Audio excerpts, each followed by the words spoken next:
정말 충격적인 일이 벌어졌습니다. 미국과 한국의 70년 동맹 역사상 유례없는 사태가 발생했다고 하는데요. 트럼프 대통령의 주한미군 철수 명령에 미군 장병들이 집단 반발하는 초유의 상황이 벌어지고 있습니다. 백악관은 이제는 떠날 때라고 말하지만 현장의 미군들은 지금이 바로 남을 때라고 외칩니다. 도대체 한국에서 무슨 일이 벌어지고 있는 걸까요? 한미동맹의 새로운 지형도를 바꿔놓은 그 충격적 진실, 지금 시작합니다. 저는 엘리사 윌슨, 미 해병대 소령이자 국방부 전략분석실 소속 정책자문관입니다.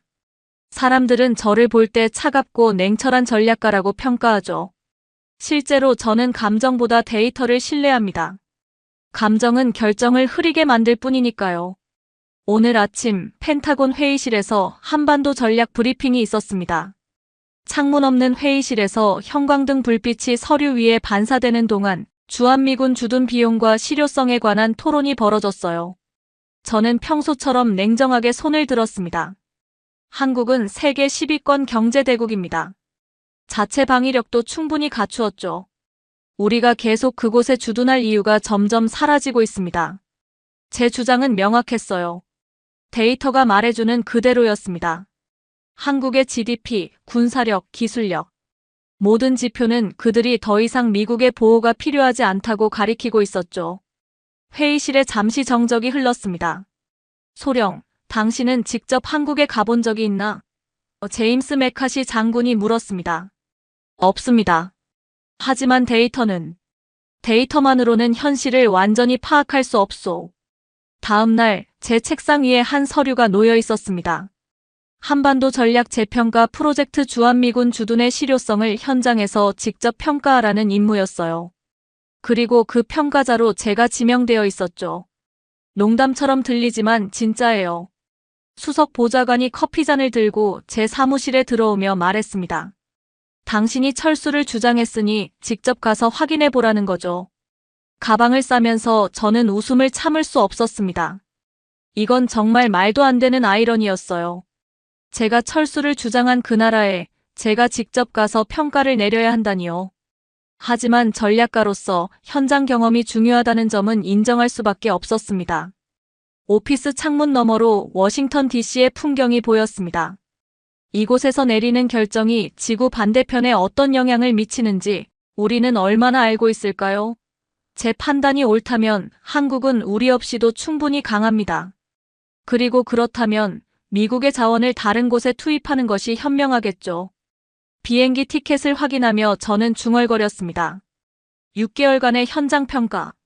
그래, 내 보고서는 이미 결론이 나 있어. 한국은 우리 없이도 강하다. 하지만 그때는 몰랐죠. 제 인생이 완전히 바뀌게 될 거라는 사실을요. 인천공항에 발을 내딛는 순간 저는 뭔가 다르다는 느낌을 받았습니다. 군인으로 여러 나라에 파병된 경험이 있지만 이곳은 제가 상상했던 아시아와는 달랐어요. 미리 보고서로만 접했던 한국, 데이터로만 판단했던 그 나라가 눈앞에 펼쳐졌습니다. 윌슨 소령님 환영합니다. 김준호 대위가 공항 출구에서 저를 맞이했어요. 차량이 준비되어 있습니다. 공항부터 호텔까지 가는 길, 창밖으로 보이는 풍경은 계속해서 제 생각을 뒤집어 놓았습니다. 고층 빌딩들이 빼곡하게 들어선 도시 경관, 밤이 늦었음에도 불구하고 환하게 빛나는 간판들, 그리고 무엇보다 사람들이 걸어다니는 거리가 깨끗하다는 점이 놀라웠죠. 저기, 인터넷은 어떻게 연결하나요? 호텔방에 도착해서 물었습니다. 김준호 대위는 웃으며 대답했어요. 이미 연결되어 있습니다. 세계에서 가장 빠른 속도예요. 믿기 어려워 제 노트북을 켜보니 정말 눈 깜짝할 사이에 페이지가 로딩됐습니다. 이게 말이 돼? 저는 놀라움을 감추지 못했어요. 소령님, 배고프시면 뭐든 주문할 수 있습니다. 밤이 늦었지만 24시간 배달이 가능하니까요. 시계를 보니 밤 11시 30분이었습니다. 이 시간에 배달이요? 농담하시는 거죠? 한번 해보시겠어요? 치킨 어떠세요? 한국 사람들이 좋아하는 음식입니다. 반신반의하며 배달 앱을 통해 치킨을 주문했어요. 놀랍게도 15분 만에 따끈따끈한 치킨이 제 호텔 방 문 앞에 도착했습니다. 미 해병대 캠프에서는 상상도 할 수 없는 일이었죠. 창문을 열고 서울의 밤 풍경을 바라보며 생각했습니다. 이게 내가 생각했던 아시아가 맞나? 쏟아지는 네온사인과 끝없이 이어진 고층 빌딩들, 그리고 이 늦은 시간에도 활기찬 도시의 모습이 제 고정관념을 하나씩 깨뜨렸어요. 다음 날 아침 호텔에서 나와 지하철을 탔습니다. 깨끗하고 효율적인 대중교통 시스템에 다시 한번 놀랐어요. 모든 안내방송이 한국어와 영어로 동시에 나오고 사람들은 조용히 각자의 스마트폰에 몰두해 있었죠. 미국에서는 이런 깨끗한 지하철을 본 적이 없어요 라고 제가 말했습니다. 김준호 대위는 자랑스러운 표정으로 대답했어요. 서울 지하철은 세계적으로 인정받는 시스템입니다. 5분 간격으로 운행되고 지연이 거의 없죠. 펜타곤에서 검토했던 숫자와 통계는 이런 생생한 현실을 담아내지 못했습니다. 데이터는 한국의 경제력이 강하다고 말했지만 실제로 이 나라가 얼마나 현대적이고 효율적인지는 보여주지 못했어요. 첫날 일정을 마치고 호텔로 돌아오는 길, 저는 노트북을 열고 첫 번째 현장 보고서를 작성했습니다. 손가락이 키보드 위에서 멈칫했어요. 어떻게 이 경험을 객관적인 보고서로 담아낼 수 있을까요? 첫 인상은 예상을 뛰어넘는다라고 시작했지만 곧 지웠습니다. 아직 결론을 내리기에는 너무 이른 시점이었어요. 하지만 한 가지는 확실했습니다. 제가 데이터만으로 판단했던 한국의 모습과 실제 눈앞에 펼쳐진 현실 사이에는 큰 차이가 있었죠. 침대에 누워 천장을 바라보며 생각했습니다. 내가 과연 이 나라를 제대로 평가할 수 있을까? 그리고 만약 내 판단이 틀렸다면? 그 질문은 밤새 제 머릿속을 맴돌았어요. 한국에 온 지 일주일째 저는 한미연합훈련을 참관하게 되었습니다. 그것도 그냥 참관이 아니라 직접 훈련에 참여하게 되었죠. 해병대 출신으로서 자신 있는 분야였습니다. 어쩌면 여기서는 미군의 우수성을 직접 확인할 수 있는 기회가 될 거라고 생각했어요. 윌슨 소령, 저희 훈련을 직접 체험해 보시는 건 어떨까요? 제게 말을 건 사람은 박정윤 중령이었습니다. 한국 육군 특수전사령부 소속으로 이번 훈련의 한국 측 지휘관이었어요. 제 또래로 보이는 여성 장교였죠. 첫인상은 단정하고 프로페셔널했습니다. 당연히 참여하겠습니다. 저는 자신감 있게 대답했어요. 훈련은 시뮬레이션 전투부터 시작되었습니다. 가상의 도시 환경에서 적군을 제압하는 시나리오였죠. 저는 미군 소대의 일원으로 참가했고 박정윤 중령은 한국군 팀을 이끌었습니다. 작전 시작합니다. 통제실에서 신호가 떨어졌어요. 우리 팀은 교과서적인 미 해병대 전술을 구사했습니다. 정면 돌파와 화력 우위를 바탕으로 한 작전이었죠. 저는 자신 있게 팀을 이끌며 전진했어요. 그러나 불과 15분 만에 우리 팀은 완전히 제압당했습니다. 어떻게 이런 일이? 저는 믿을 수 없었어요. 훈련 후 검토 회의에서 박정윤 중령은 침착하게 설명했습니다. 윌슨 소령의 팀은 전통적인 미군 교리를 충실히 따랐지만 도시 환경에서는 그런 접근법이 약점을 드러내요. 우리는 이 지형에 맞게 수정된 전술을 사용했습니다. 저는 반론을 제기하고 싶었지만 결과는 명백했어요. 시뮬레이션에서 우리는 완패했습니다. 다음 날은 실전 훈련이었습니다. 강원도의 산악지형에서 진행되는 생존 및 전투 훈련이었죠. 추운 날씨와 험한 지형, 제한된 장비만으로 목표 지점까지 이동하는 미션이었습니다. 이런 환경은 제 전문 분야입니다. 저는 속으로 생각했어요. 중동에서의 경험이 있었기 때문에 자신감이 넘쳤죠. 그러나 현실은 달랐습니다. 한국군은 이 산악지형에서 물고기처럼 움직였어요. 그들은 최소한의 장비로 최대한의 효율을 뽑아냈고 지형 지물을 완벽하게 활용했습니다. 반면 저는 제 경험이 이런 환경에서는 큰 도움이 되지 않음을 깨달았어요. 괜찮으세요, 소령님? 박정윤 중령이 제게 물통을 건네며 물었습니다. 네. 다만 좀 놀랐을 뿐이에요. 저는 숨을 고르며 대답했죠. 우리는 이 땅에서 싸우는 법을 압니다. 교과서가 아니라 현실로요. 박정윤의 말에는 자부심이 묻어났습니다. 우리에게는 선택지가 없었어요. 생존하기 위해 강해져야 했죠. 그날 저녁 야영지에서 저는 오늘의 훈련을 되돌아보았습니다. 한국군의 능력은 제가 예상했던 것보다 훨씬 뛰어났어요. 그들은 단순히 미국의 전술을 모방하는 것이 아니라 자신들의 환경과 상황에 맞게 발전시켰습니다. 한국군을 과소평가했군요. 저는 박정윤 중령에게 솔직히 인정했어요. 박정윤은 미소를 지었습니다. 많은 사람들이 그래요. 하지만 우리는 그저 우리의 일을 할 뿐입니다. 텐트 안에서 제 노트북을 열고 보고서를 작성하려 했지만 손가락이 키보드 위에서 멈췄습니다. 제가 펜타곤에서 자신있게 주장했던 것들이 이제는 의심스러워지기 시작했어요. 한국의 방위력에 대한 제 평가가 실제보다 낮았던 걸까요? 별이 빛나는 밤하늘 아래 저는 다시 생각하기 시작했습니다. 데이터와 문서로만 판단했던 한국의 실체가 점점 달라 보이기 시작했어요. 그리고 이것은 시작에 불과했습니다. 오늘은 군사훈련이 아닌 한국의 일상을 경험하는 일정이었습니다.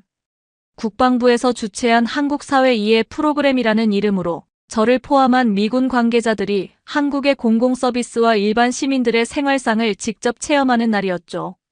첫 번째로 방문할 곳은 주민센터입니다. 김준호 대위가 안내했어요. 주민센터라는 건물에 들어서자 깔끔한 인테리어와 질서정연하게 줄 서 있는 시민들이 눈에 들어왔습니다. 무인 발급기 앞에서는 노인들도 터치스크린을 능숙하게 다루고 있었어요. 여기서 어떤 서비스를 제공하나요? 저는 김 대위에게 물었습니다. 출생신고부터 사망신고까지 주민등록증 발급, 각종 증명서, 복지, 서비스 신청 등 거의 모든 행정 서비스를 한 곳에서 처리할 수 있습니다. 호기심에 저도 한번 체험해보기로 했어요. 주민등록등본이라는 서류를 발급받는 과정을 지켜보았는데 신청부터 발급까지 불과 5분이 걸렸습니다. 이건 캘리포니아에선 하루 걸릴 일인데 저는 놀라움을 감추지 못했어요. 김 대위는 자랑스럽게 설명했습니다. 우리는 행정 효율성을 매우 중요하게 생각합니다. 시민의 시간을 절약하는 것이 국가의 경쟁력이라고 보죠. 다음으로 방문한 곳은 서울의 한 스타트업 허브였습니다.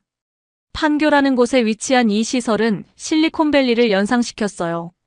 젊은 개발자들이 열정적으로 일하는 모습, 개방적인 사무 공간, 그리고 끊임없이 오가는 아이디어의 흐름이 느껴졌습니다. 윌슨 소령님, 이분은 김태영 대표입니다. 3년 전 창업해서 지금은 글로벌 시장에 진출한 AI 스타트업을 운영하고 계세요. 30 초반으로 보이는 김태영 대표는 자신의 회사를 열정적으로 소개했습니다. 저희는 의료 AI 솔루션을 개발하고 있어요. 지난달에는 미국 FDA 승인도 받았죠. 창업 환경은 어떤가요? 저는 그에게 물었어요. 빠릅니다. 한국은 의사결정이 신속해요. 정부 지원도 효율적이고 인프라도 좋죠. 무엇보다 인터넷 속도가 빨라서 개발 속도가 올라갑니다. 옆에서 일하고 있던 미국인 개발자가 대화에 끼어들었습니다. 저는 실리콘밸리에서 왔는데 한국의 속도감에 놀랐어요. 미국은 느려요. 여긴 미래처럼 움직여요.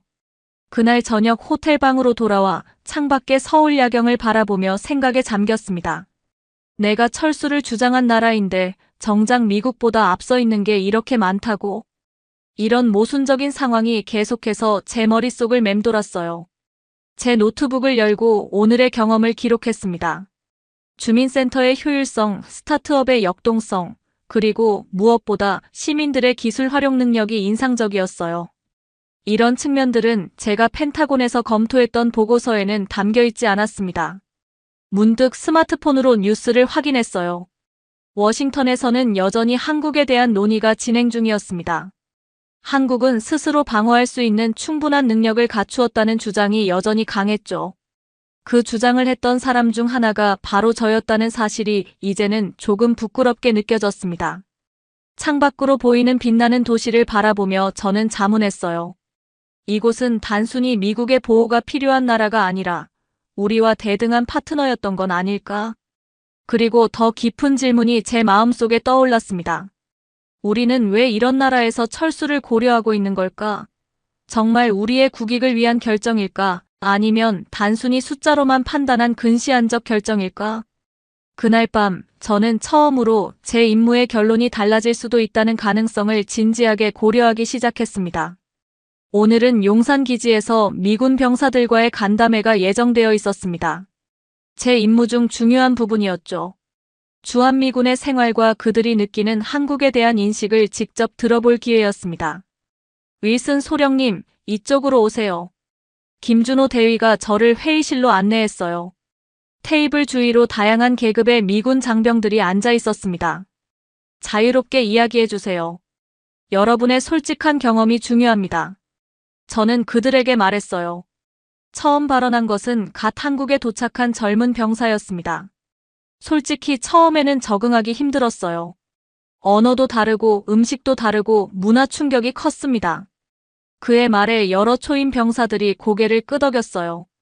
그들에게 한국은 여전히 낯선 땅이었죠. 그러나 분위기는 3년 이상 근무한 베테랑들이 말하기 시작하면서 급격히 바뀌었습니다. 저는 처음에는 1년만 버티자는 생각이었어요.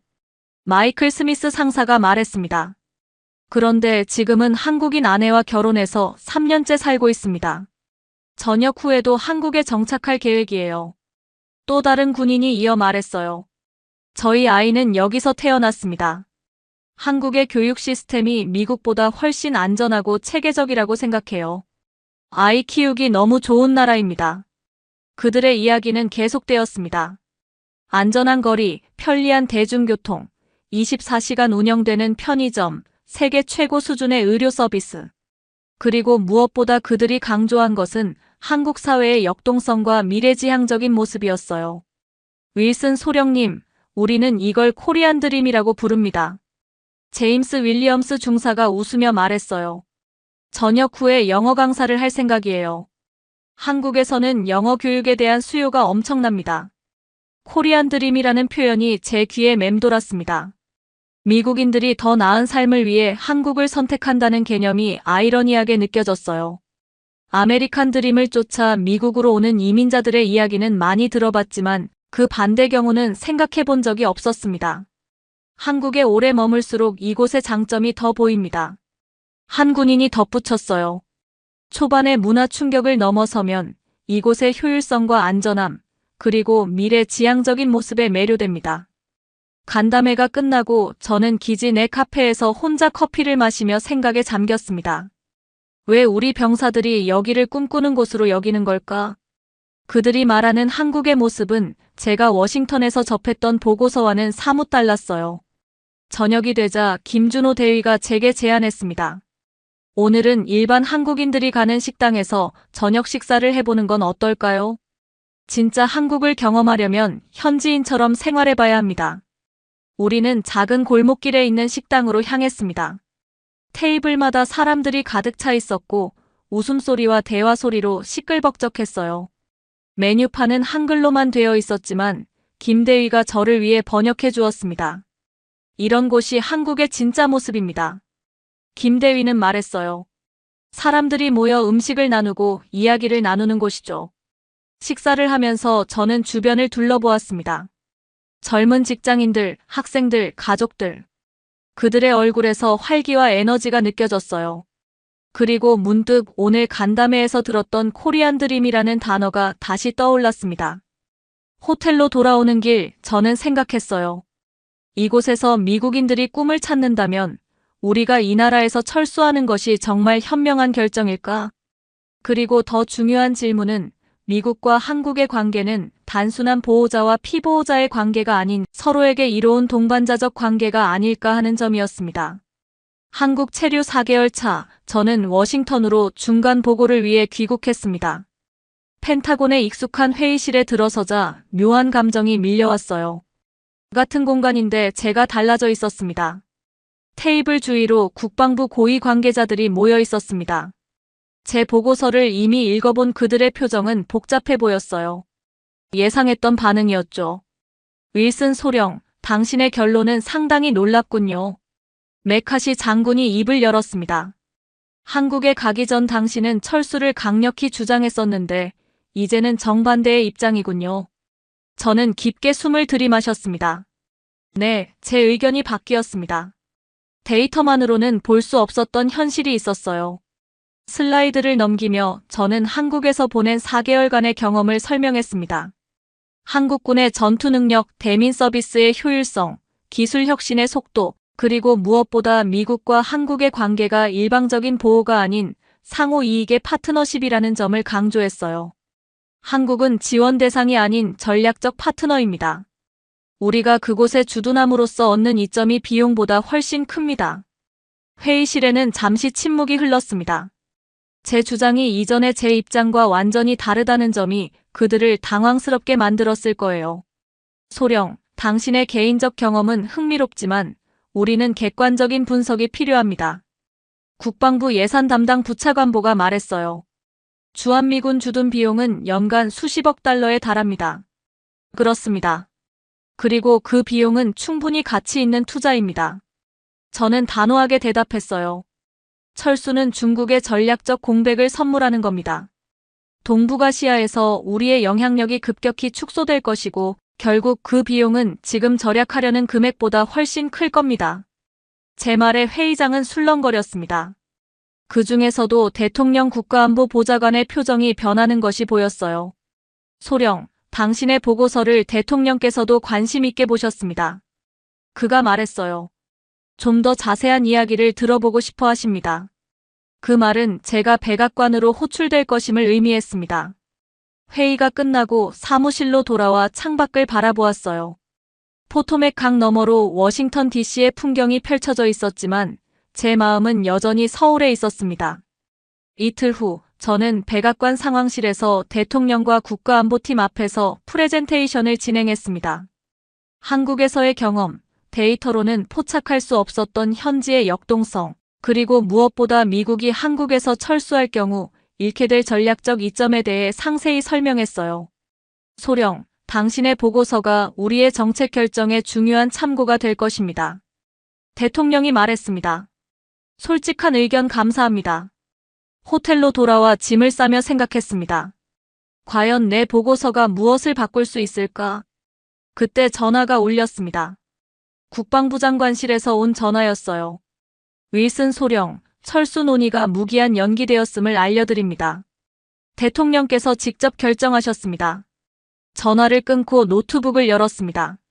한국에서 온 이메일이 하나 있었어요. 발신자는 박정윤 중령이었습니다. 윌슨 소령님, 돌아오시면 드릴 중요한 제안이 있습니다. 한국으로 돌아온 저는 이제 남은 임무를 마무리해야 했습니다. 백악관에서의 보고 이후 제 역할은 미군 주둔의 효율성을 높이기 위한 구체적인 방안을 제시하는 것으로 바뀌었어요. 철수가 아닌 발전적 주둔, 그것이 새로운 목표였습니다. 윌슨 소령, 돌아오신 것을 환영합니다. 김준호 대위가 인천공항에서 저를 맞이했어요. 박정윤 중령님께서 내일 오전에 만나자는 연락을 받으셨을 겁니다. 호텔방에 도착해 짐을 풀면서 저는 박정윤 중령의 이메일을 다시 읽어보았습니다. 중요한 제안이라는 표현이 계속 마음에 걸렸어요. 과연 어떤 제안일까 궁금했죠. 다음 날 아침, 저는 용산기지 내 한미연합사령부 건물로 향했습니다. 회의실에 들어서자 박정윤 중령 외에도 몇 명의 고위 장교들이 자리하고 있었어요. 윌슨 소령, 앉으세요. 연합사부 사령관인 존슨 장군이 말했습니다. 오늘 이 자리는 당신의 미래에 관한 논의를 위해 마련되었습니다. 저는 긴장된 표정으로 자리에 앉았어요. 박정윤 중령이 미소를 지으며 입을 열었습니다. 윌슨 소령님, 연합사에서 당신을 차기 부사령관 보좌역으로 초빙하고 싶습니다. 순간 저는 숨이 멈추는 듯 했어요. 이것은 단순한 인사 발령이 아니라 제 군사 경력의 큰 전환점이 될 수 있는 제안이었습니다. 2년 임기로 이후 준장 진급 검토 대상이 됩니다. 존슨 장군이 덧붙였어요. 여성 전략가로서는 최초의 사례가 될 것입니다. 회의가 끝나고 저는 박정윤 중령과 함께 기지 내 카페로 향했습니다. 초여름에 햇살이 내리쬐는 가운데 우리는 커피를 마시며 이야기를 나눴어요. 솔직히 말해주세요. 제가 이 제안을 받아들여야 할까요? 저는 박정윤에게 물었습니다. 박정윤은 잠시 생각하더니 대답했어요. 윌슨 소령님, 당신은 이미 한국과 미국의 관계를 새롭게 보기 시작했습니다. 이 제안은 그 통찰력을 실제 정책으로 발전시킬 기회예요. 그날 저녁 한강변을 걸으며 저는 깊은 고민에 빠졌습니다. 군 경력의 마지막을 한국에서 마무리한다면 그건 실패일까 성공일까? 다음 날 아침 저는 존슨 장군의 사무실을 찾아갔습니다. 제안을 수락하겠습니다. 제 목소리에는 확신이 담겨 있었어요. 사무실을 나오는 길, 창밖으로 보이는 서울 도심의 풍경이 새롭게 다가왔습니다. 이제 이곳은 단순한 임무 수행지가 아니라 제 새로운 삶의 터전이 될 곳이었어요. 연합사부 사령관 보좌역으로 임명된 지 6개월이 지났습니다. 그동안 저는 미군과 한국군 사이의 가교 역할을 하며 바쁜 나날을 보냈어요. 가장 먼저 착수한 일은 브릿지 프로그램이었습니다. 미군들이 한국 문화에 더 쉽게 적응할 수 있도록 돕는 프로젝트였죠. 우리는 단순히 이 땅에 주둔하는 것이 아니라 함께 살아가는 법을 배워야 합니다. 저는 첫 회의에서 이렇게 말했어요. 브릿지 프로그램은 다양한 요소로 구성되었습니다. 한국어 교육, 문화체험, 지역 주민과의 교류 행사, 그리고 무엇보다 미군 가족들이 한국 생활에 잘 적응할 수 있도록 지원하는 네트워크 구축이었습니다. 윌슨 소령, 당신의 아이디어가 실제로 변화를 만들어내고 있어요. 박정윤 중령이 어느 날 제게 말했습니다. 초임 병사들의 적응 기간이 평균 2개월에서 3주로 줄었습니다. 저는 언제나 데이터를 중시했기에 이런 결과는 큰 보람이었어요. 하지만 숫자보다 더 가치 있는 것은 미군 병사들의 얼굴에서 보이는 변화였습니다. 이제 그들은 한국을 단순한 임무 수행지가 아닌 새로운 경험과 기회의 장소로 여기기 시작했죠. 시간이 흐르면서 저는 한국 생활에 점점 더 깊이 적응해 갔습니다. 간단한 한국어로 일상 대화가 가능해졌고 김치와 된장찌개 같은 한국 음식도 즐기게 되었어요. 주말에는 서울 곳곳을 탐험하며 이 도시의 매력에 빠져들었습니다. 연합사에서의 1년이 지났을 때 저는 인생에서 가장 중요한 결정 중 하나를 내려야 했습니다. 워싱턴에서 제안이 왔거든요. 펜타곤으로 복귀해 새로운 직책을 맡아달라는 요청이었습니다. 사무실 창밖으로 보이는 서울의 풍경을 바라보며 저는 깊은 생각에 잠겼어요. 이제 한국은 제게 단순한 임무 수행지가 아니라 제2의 고향처럼 느껴졌습니다. 펜타곤 제안을 거절하고 은퇴를 선택하겠습니다. 저는 상관에게 이메일을 보냈어요. 그리고 덧붙였습니다. 한국에 정착할 계획입니다. 제 결정은 많은 사람들을 놀라게 했습니다. 특히 워싱턴의 동료들은 이해하지 못했어요. 하지만 저에게는 명확한 선택이었습니다. 은퇴 후 저는 서울 한강변의 작은 아파트를 임대했습니다. 지하철로 출퇴근하며 국제관계 컨설턴트로 새로운 경력을 시작했어요. 주말에는 기차를 타고 한국 각지를 여행했습니다. 부산의 해변, 경주의 역사 유적, 제주도의 아름다운 자연. 이 나라는 끊임없이 저를 놀라게 했어요. 어느 가을날 남산공원 벤치에 앉아 있을 때 한 노인이 제 옆에 앉았습니다. 외국인인데 혼자 계시네요.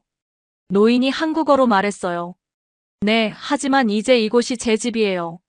저는 서툰 한국어로 대답했습니다. 어째서 한국에 살게 되었소? 노인이 물었습니다. 잠시 생각하다 저는 미소를 지으며 대답했어요. 미국보다 더 미래를 닮은 곳이니까요. 노인은 그 말을 이해했는지 고개를 끄덕이고는 자리를 떠났습니다. 저는 다시 서울의 풍경을 바라보았어요. 북한산과 도시의 고층 빌딩들, 한강을 따라 펼쳐진 공원들, 그리고 끊임없이 변화하는 이 도시의 역동성이 저를 매료시켰습니다.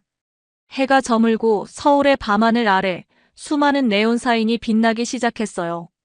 이 도시는 결코 잠들지 않았습니다. 언제나 앞으로 나아가며 미래를 향해 달려가고 있었죠. 이게 나의 코리안 드림이야. 저는 속삭였습니다. 한때 저는 이 나라에서 철수해야 한다고 주장했던 사람이었습니다. 데이터와 숫자만으로 판단했죠. 하지만 이제 저는 그 숫자 뒤에 숨겨진 이야기를 알게 되었어요. 한국은 단순한 동맹국이 아니라 미국과 함께 미래를 만들어가는 파트너였습니다. 그리고 저는 이 파트너십의 작은 증인이자 참여자로서 두 나라 사이의 다리가 되어 새로운 삶을 살고 있었습니다. 펜타곤의 회의실에서 시작된 여정이 서울의 작은 아파트에서 새로운 모습으로 계속되고 있었어요. 별이 빛나는 서울의 밤하늘 아래 저는 제 선택에 후회가 없다는 것을 다시 한번 확인했습니다. 이곳에서 저는 단순한 군인이 아닌 두 세계를 연결하는 다리가 되었으니까요. 오늘 사연은 여기까지입니다. 여러분들의 구독과 좋아요는 영상 제작에 큰 힘이 됩니다. 긴 영상 시청해주셔서 감사합니다.